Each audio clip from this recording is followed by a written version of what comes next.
Are you JE aspirants? Yes ma'am, we are JE aspirant madam. Okay. So ఎలా జరుగుతుంది మీ preparation? Madam, day by day మేము చాలా కష్టపడుతున్నాం.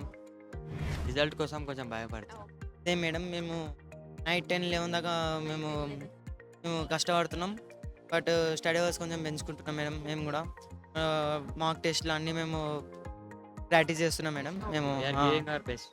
సరే, ఇప్పుడు దాకైతే మీరు ఆల్రెడీ ఎగ్జామ్స్ అయితే జరిగాయి కదా! సో ఎలా అనిపించింది మీకు? డిఫికల్టీ లెవెల్ ఏదైనా ఎక్కువగా ఉందనిపించిందా? లేదా ఈజీగా ఉంది? లేదా మోడరేట్‌గా ఉందనిపించిందా? ఎలా అనుకుంటున్నారు మీరు? లాస్ట్ ఇయర్ ఈ ఇయర్ కంపేర్ చేస్తే మాత్రం పేపర్ లెవెల్ కొంచెం ఇంక్రీజ్ అయింది మ్యామ్.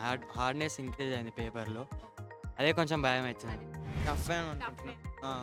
అంటే ఏ వాటిల్లో మీకు టఫ్ అనిపించింది? కెమిస్ట్రీ అనిపించిందా? ఫిజిక్స్ అనిపించిందా? లేదా మ్యాథమెటిక్స్ ఏ పార్ట్‌లో మీకు టఫ్ అనిపించింది? Maths, chemistry.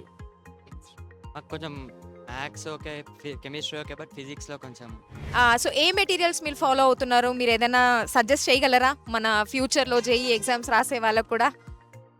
పిఐటి నుండి మీ దట్స్ గ్రేట్. సో పిఐటి మీరు ఫాలో అవుతున్నారనమాట. Okay, nice. సో పిఐటిలో కూడా ఇప్పటివరకైతే మీరు ఒకవేళ లైవ్ క్లాసెస్ కూడా జరిగే ఎగ్జామ్స్ ఏవైతే, సో మీరు అదేమైనా ఫాలో అవుతున్నారా?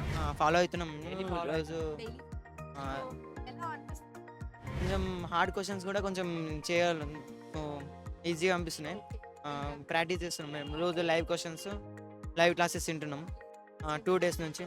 ట్రిక్స్ చాలా బాగా అనిపించినాయి మ్యామ్. హార్డ్ క్వశ్చన్స్ కూడా ఈజీగా సాల్వ్ అయ్యేటట్టు ట్రిక్స్ బాగున్నాయి. ఎనీవే, మీ ఎగ్జామ్ ఎప్పుడుంది? 29. Okay. So all the very best for your examination. So nice to meet you. So ఇలాగే మీరు పిఐటి ఛానల్ని ఫాలో అవుతుండండి. సో మన పిల్లలకి ఏదైనా మీరు సజెస్ట్ చేయాలనుకుంటున్నారా? పిఐటి క్లాసెస్ మాకు చాలా బాగా హెల్ప్ అవుతుంది. Do subscribe PIT channel.